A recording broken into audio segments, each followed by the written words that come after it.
Hey, there we go. All right, so I hope you guys did have an exciting Halloween and all that good stuff. I had a pretty adventurous Halloween as well, which is how I got this burn on my face. So I told y'all that I would tell you the story of how this happened. And so what had happened was, me and some of my friends, we got together to celebrate some Halloween festivities. And one of my buddies, Paul Smith, brought about 12 Roman candles. And we thought, well, what's better than a wizard fight on Halloween? Duh. So I put on an Iron Man mask with goggles on underneath. And I had a Captain America shield. And I went out in the yard. And the other guys, Adam Kirsch and Paul Smith and Justin Warner, they decided to light said Roman candles, and we battled it out. I had an airsoft pistol, they had the Roman candles. It was, oh man, so epic. And then Adam came out dual wielding, and one hits me right in my eye, right? But I have the goggles on for it, I was thinking. And but then it went down, and it burned my face. And so I have a burn on my face from Papa Kirsch, and he just wanted to stay and listen to that. So old dual-wielding Adam got me right in the face. Kids, don't try this at home, right? So for me, literally, I was thinking, man, I'm about to preach with this burn, right? The struggle is real. Yeah, exactly. Because I haven't matured past the age of 13. Seriously, though, the struggle is real, right? It's a term that we use. We're starting a brand new series, and this is what it's called, The Struggle is Real. And you guys use the term a lot. You know, you see it on social media. You see it, oh my gosh, like somebody takes a screenshot of their phone when it's at 2%, and they're like, oh, the struggle is real, right? Like, I can't text people anymore, no, right? Like, and you see it like when, you know, somebody's like, you know, they're just trolling on Instagram and they see all the pictures of all their friends hanging out, but they can't get a ride because their mom's not home. They're like, the struggle is real, I'm missing out, right? Like, or maybe if you're just a Georgia fan after this weekend, oh, got him. I know, yeah, you guys are so upset, right? Exactly. But if we would have had Todd Gurley, the struggle's real, right? And so, exactly, we use it most of the time for funny things, but you guys know as high school students, right, that you actually do have some real struggles, yeah? Like, it's not easy being a teenager. You guys get a lot thrown at you, right? You got a lot of stress, you got a lot of worries, you got a lot of things that you're dealing with, you got a lot of peer pressure, you got a lot of temptation, right? There's some real struggles that you guys deal with being teenagers, being in high school. And that's what we want to talk about in this series, right? The struggle is real. We want to talk about some of the real struggles that y'all are dealing with. And so what we're going to do for the next 4 weeks, we're not going to hit every struggle that you've ever struggled with, right? So if you're like, you don't talk about my struggle, right? Well, get a Bible. So, so we're going to try to hit up as you know, we're going to hit up 4 of the big ones, 4 things that we hear a lot of students, talk about, and that we see a lot of students dealing with. We're going to hit up some of these struggles. And so that's what this series is all about. I really think that you guys are going to want to be here for this series. It's going to be a lot of fun. We're going to talk about some great stuff. And so get here, bring your friends. It's going to be a good series. Tonight, though, we're just going to go ahead and kick it off. And I want to kick it off by asking a question. Have you guys ever done something that you wish nobody else would find out? Anybody? I know, yeah. I'm not raising my hand. I don't want anybody to find out, right? Like, I get it. No, like totally. Like, you ever done something that you, like, either you were ashamed of or you were embarrassed about that, like, you just didn't want anybody else to know? Or, you know, like, oh my gosh, if they find out, oh, what's going to happen?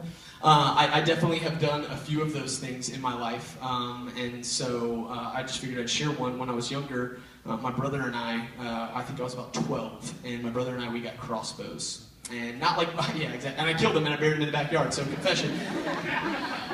Totally joking, right? This is not a murder confession. But we got these crossbows that shot sticky darts. You know what I'm talking about? Like, not like the Nerf ones, but like they're plastic and they were like, and we got these crossbows, and we were like, this is so awesome. You know what we need to do? We need to have a war. So we went downstairs, and we built these forts. And I was like, you get your friends, I'll get mine. What? It's about to go down. And so we're excited. We're you know, everybody's getting their weapons and stuff. And we found out that these crossbows not only shot darts, but they also shot markers and Legos, right? So, like, we have a plethora of ammunition. There's so much ammo for days. And we're downstairs, and we're fired up. We're excited about this. This is going to be awesome. We're having this war. And so we start to have this war, and we're shooting back and forth at each other. launching all these things. And I noticed that my ammo is running low, but that there's no more coming back. And what I realized, part of the way through, is that my brother was just hoarding ammo. You know, like those kids that like won't throw the dodgeball. They're like, and you're like, I hate you. You know, like there's like that. Like that's what's happening, right? Like he's just hoarding it. And I'm like, you gotta shoot something back. He's like, nah. And I'm like, ah. And so I'm getting frustrated. Finally, I shoot all of my ammunition. Right? I'm out. I got nothing. Just got a big old empty bucket. And I'm like, all right, time out. Time. And he's like, you can't call time out, this is war. And I was like, ceasefire! Right, like, and so it's like, there's a timeout. So I'm calling timeout. I'm like, here's the deal. I'm going to come over there. I'm going to get some more ammo so we can keep having this war. And he was like, okay. I'm like, if you shoot me, when I stand up, I'm going to murder you. And he said, okay. So I stood up, and guess what happened? Right, yeah, exactly. Boom! Got nailed right in the face, Lego piece. Oh, gosh! Right, and so I ducked back down. I'm like, oh, I have nothing else to shoot at him.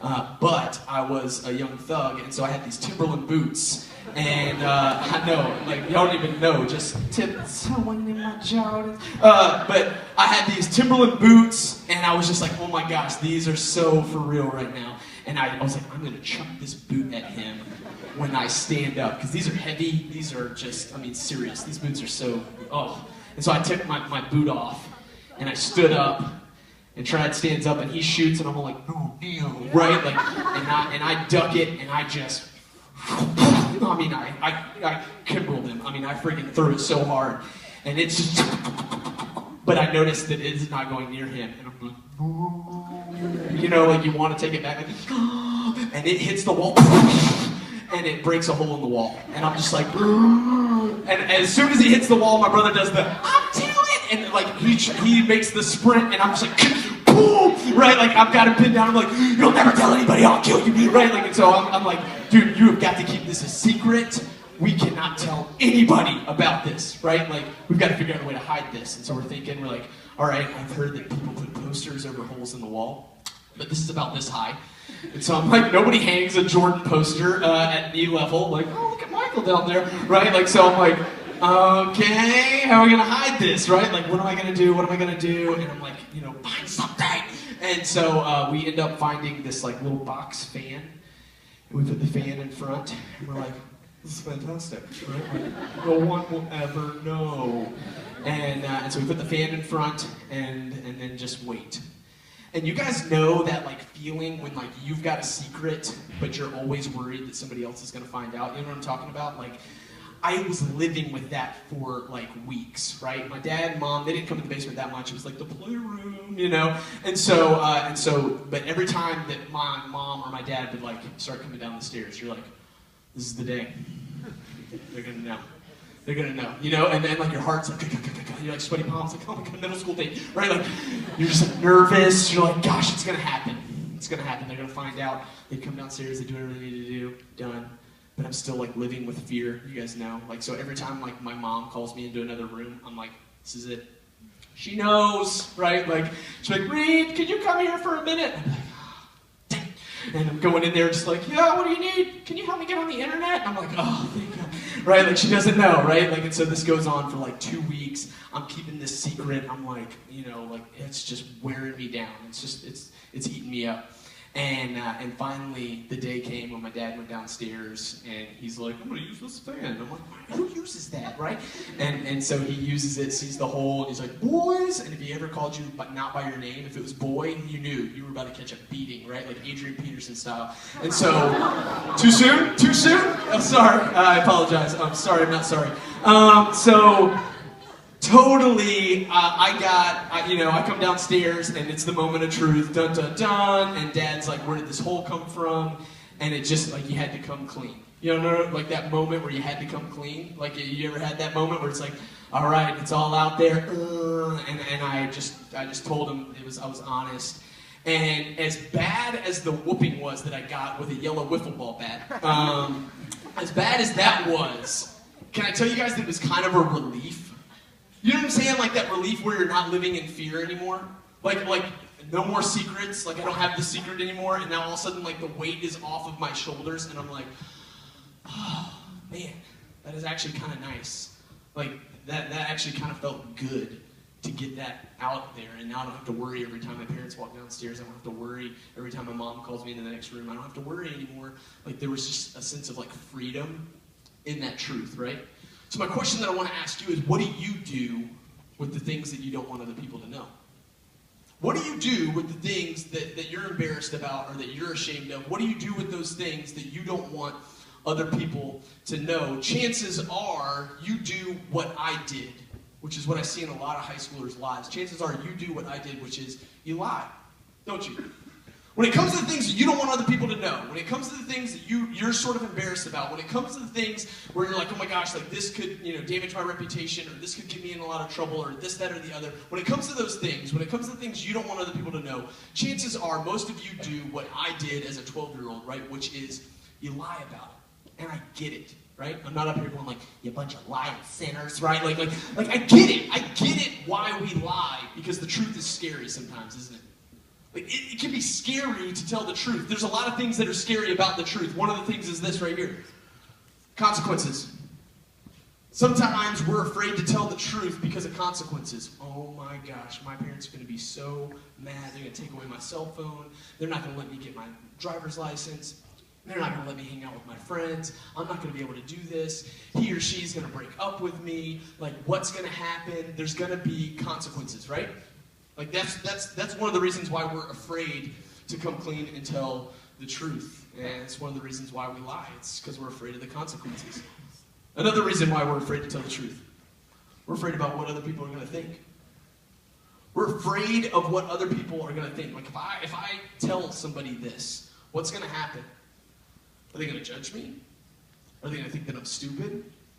Or are they going to, like, not be my friend anymore? Are they going to not want to be my boyfriend or my girlfriend anymore? Like, what's going to happen? What are other people going to think? Some of you, the thing that you lie about, right, it's not even something that you've done. Some of you lie about things and you make up things that you've done because you're so afraid of what other people are going to think. So you'll say things like, yeah, I've drank or I've smoked, right, because you want to fit in, because you're so afraid of what other people are going to think, and you're embarrassed about the fact that you haven't done anything. And so you make up lies about it, right? That's what I see in a lot of high schoolers. It's like, oh yeah, I've done all this stuff, I'm so, and in reality, right, you haven't done any of those things, but you're so afraid of what other people are going to think that you're afraid to tell the truth about who you are. You're afraid to tell the truth about who you are, and so you pretend to be some person here, and then you pretend to be somebody else at school or in the locker room or with another group of friends, because you're afraid to tell the truth, and it's just easier to tell a lie. You're afraid of what other people are going to think. Here's the other reason why we're afraid. We're afraid we're going to be the only one. Another reason why we're afraid to tell the truth and why it sometimes feels like it's easier to lie is because we're afraid of being the only one. Like, what if I'm the only person that struggles with this? What if I'm the only person who's done this? What if I'm the only person who hasn't done this? What if I'm the only one? Is it going to make me an outcast? Is it going to make me, weird? Is it going to make me a loser? Like, what's going to happen? What if I'm the only one? What if nobody understands what I'm dealing with? And so we lie. I get it. Sometimes it just feels like it'd be easier to lie, because the truth, you guys, it can be scary sometimes. And I get that. But here's the deal with lies, right? Lies, when you try to tell lies and when you try to keep lies over time, they become burdens. You know what I'm talking about? Like I was talking when I threw that shoe through the wall for weeks. I walked around with like this burden of, when are they going to find out? And I'm lying about it, and I'm saying, no, I'm good. And you're keeping that lie, and it wears on you. And it's exhausting. And you guys know this, if you've ever told a lie, and then you had to tell another lie to keep that lie, and then you had to lie to some other people so that they wouldn't find out. And then sometimes you've told a lie to one person, but you haven't told it to this other person, and then you don't want these two people to meet, because then all of a sudden, like, what if they tell them, and then you're found out? Or it's like you told a lie to these people over here about something that you did, but then they mention it in front of another group of friends, and like, they never did that, and you're like, oh no, right? Like, and you got found out. And so you're always living with this fear of being found out. You're always living with this anxiety of like, what if they know? You're always, it's a ton of pressure. It's exhausting, right? Keeping things hidden is hard work, isn't it? Keeping things hidden is really hard work. And so what I want to present to you tonight is that there's a better way to live. There's a better way to live than keeping everything hidden, hiding your secrets, hiding your sins. There's a better way to live than pretending to be somebody that you're not, or having to put on masks all the time depending on the group of people that you're hanging around. There's a different way. There's a better way to live. But notice I chose the word better and I didn't say easier. Because here's the reality, you guys, right? Living in the truth is better, but it's not easier. You know what I'm talking about? It's not always easy, right? The best thing to do isn't always easy, and a lot of times the easiest thing to do is not always best. Sometimes it's going to feel easier to lie. Sometimes it's going to feel easier just to put on the mask and pretend to be somebody else. But I'm going to go ahead and tell you right now that there's a better way to live, and that is this way of the truth. I want to show you this in the scriptures. There's a guy named Solomon. We read a lot of his stuff here at Inside Out. He has great things to say. And in Proverbs chapter 28, Solomon is talking to his son. Oh yeah, Johnny on the spot with us. Yeah, leave it up there. He's talking to his son, and he's talking to him about this better way to live. And he's talking to him about the best way to live in relation to God and in relation to other people. And this is what he says to his son about this better way to live. He says, "Whoever conceals their sin does not prosper, but the one who confesses and renounces," which basically just means turns away from them, "they find mercy." Solomon's talking to his son about how to live life in relation with God and in relation with other people. And he says, hey, look, like there's one way that everybody else is going to do things, and that is they're going to hide. They're going to tell lies, they're going to conceal, they're going to keep things hidden, they're going to keep things secret so that nobody finds out, and they're going to live that way, and that's the way most people are going to do it. He says, but look, there's a better way to live. He says, but the one who confesses and renounces, basically the one who comes clean, the one who's truthful, the one who's honest, the one who's authentic, he says that person is going to be the one that finds mercy. They're going to be the one that lives free. You see, you guys, there's this truth right here that I want you to see. Managing lies is no way to live. Managing lies is no way to live. It's exhausting, it's going to be a burden, it's going to be hard work, and you're always going to live with this fear of being found out. And even though sometimes it's going to seem easier to lie, there's a better way, and the better way is to walk in the truth. Because when we walk in the truth, as Solomon just said, when we are able to come clean with our stuff and confess our sins and our struggles and the things that we're not so proud of and we're ashamed of or maybe embarrassed about, he says when we'll come clean with that stuff and we'll confess, he says then that's when you're going to find the freedom. That's when you're going to find the freedom. There's so much freedom in living in the truth. And that freedom is just that, remember that moment that I told you guys about in the story of me and my dad and my brother, that I felt like that relief after I told my dad? Like Solomon is telling his son, look, you can live with that kind of relief all the time. You can live with that kind of like no weight on your shoulders. You can live like that, and it's simply by living in the truth, being an honest, authentic person. And so what does that look like to live in the truth? That's what I want to tell us about right now. What does it look like to live in the truth? First thing, get honest with God. If you want to walk in the truth, you want to live in the truth, you don't want to live a life of just managing lies, first thing we got to do, we got to get honest with God. The good news about the God that we serve is that he's someone that invites us to get honest with him and to come clean with our stuff. A lot of you come here and you pretend to have it all together, and then you go back home and things aren't all together, but you come here and you put on that mask because you don't think that you can be honest with God. But the good news is that God says, hey, you know what, you can come to me. And if you'll come to me and you'll get honest with me, you can find grace, you can find mercy, you can find forgiveness, you can find love and acceptance. All of those things are available in me. I'm not a God that judges you and is gonna come down on you. He says, hey, you know what, come and get honest with me. And so for some of you, the first thing that you need to do if you want to start walking in the truth and you want to experience that freedom in life is that you need to start getting honest with God. You need to find some time just to get honest with God. The second thing we need to do, we need to get honest in our groups. We do small groups every single week, and we get together and we talk about our weeks, and we talk about the message and stuff like that. And small groups, you guys, are supposed to be a place, a safe place, where you can talk about your stuff with a group of friends. And I think sometimes, we just go there and we're like, yeah, whatever, my week was good, I don't know, Jesus is the answer, right? And then we just leave, and that's like the extent of the group. But these small groups are such an important place for us in our lives, and they can be such a powerful tool for your life if you'll use these people, these amazing small group leaders and these friends that God's put around you, and you'll use that as a place to get honest and to come clean with stuff that you're struggling with, and just go, hey, I'm dealing with this. You guys, small groups can be such a powerful asset in your life, and they can be so helpful to you. The last thing that we got to do, we got to quit pretending. When you've got sin, right, we've got to practice confessing. When you've got struggles, you got to share them with somebody, right? If you've got a group of friends that you feel like you've got to lie to in order for you to fit in with them, then you know what? Those aren't very good friends. Right? If you feel like you got to lie to fit in with a group of people, you feel like you got to be somebody different than who you are right here, right now, in order to fit in with a group of friends, then that's not the kind of friends that you want. We've got to quit pretending. And you guys, if we can get honest with God, if we can get honest in group, and we can quit pretending to be people that we're not, then we can live in this freedom that Solomon talks about. We can live in the freedom of truth, right? And so when it comes to the struggle of lies, right, and pretending to be someone that we're not, I just want to invite you to live free. I want to invite you to get honest with the God that you serve. I want to invite you to get honest in your groups and to take advantage of those small group times. And then I want to invite you to quit pretending to be someone that you're not, or to quit pretending to be a different person in every group of people. And I want to invite you to be consistent and to be real, to be the same person all the time. That's the kind of life that God desires for each and every one of us. It's the kind of life that God desires for me. Amen? Let me pray for us. Jesus, we thank you so much that we can get honest with you and that you don't judge us, you don't look down on us, but you invite us to get honest with you. God, I pray that our small groups wouldn't just be a place that we just jack around, but God, I pray that they would be a place where we can get honest with each other and we can really help each other and we can be real.